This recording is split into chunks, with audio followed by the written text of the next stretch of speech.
love story of sacrifice and commitment. Behind prison walls, they say that love is tested not in the calm moments, but in the storms we endure together. I never thought I would find myself in the middle of such a storm. My name is Emily Carter, and I am a doctor who spent 8 years working in the medical wing of a men's maximum security prison in the United States. Within those cold steel walls, I lived a love story that taught me the true meaning of sacrifice and commitment in the face of impossible odds. The first meeting that changed everything, it was the summer of 2014 when I first met Michael Reed. He was brought into my clinic with a deep cut on his arm from a workshop accident. At first, I treated him as I did every other inmate, with professional detachment and minimal personal interaction.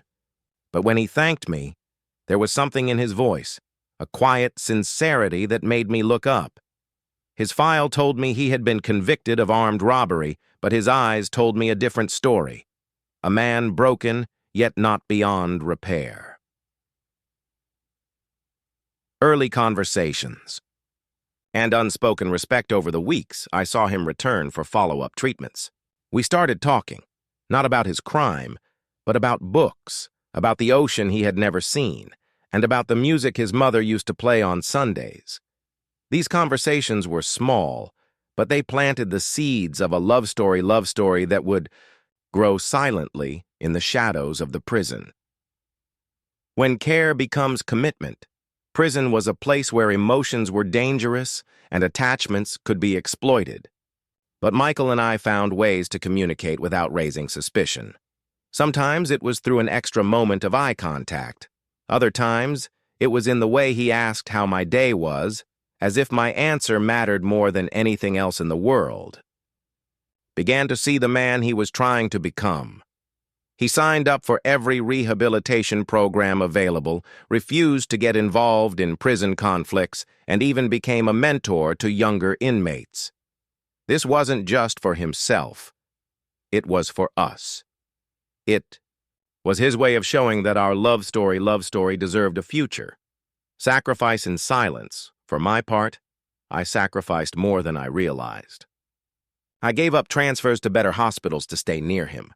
I endured whispers from colleagues who suspected I was too close to a patient.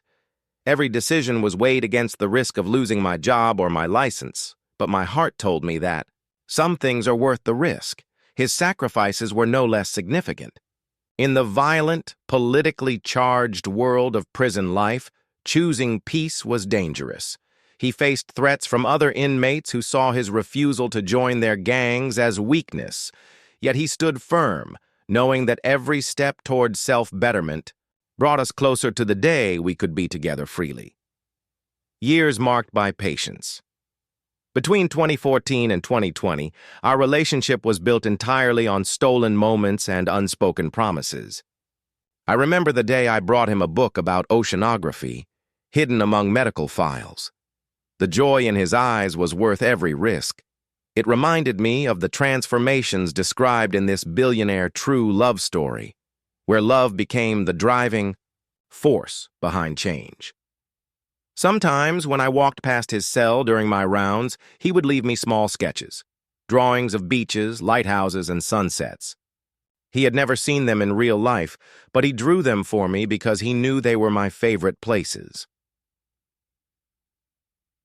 The hardest winter in. The winter of 2018, Michael was transferred temporarily to another facility due to overcrowding. For 3 months, I didn't see him. The silence was unbearable. Letters were heavily censored, and calls were rare. Still, we held on to hope. We knew that this love story wasn't built on constant presence. It was built on the certainty that we would find each other again.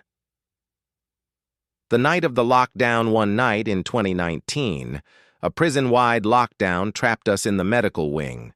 Outside, chaos raged as guards and inmates clashed. Inside, Michael and I sat in a dimly lit room speaking in whispers. He told me that my belief in him had kept him alive, that without me, he would have lost himself to the darkness. That night, I realized the depth of our commitment. It wasn't just love. It was a lifeline. It reminded me of the quiet courage shown in the love story of a driver who stood by someone through the hardest of times. The promise. Before the lockdown ended, we made a promise. No matter how long it took, we would find a way to be together. That promise became our anchor.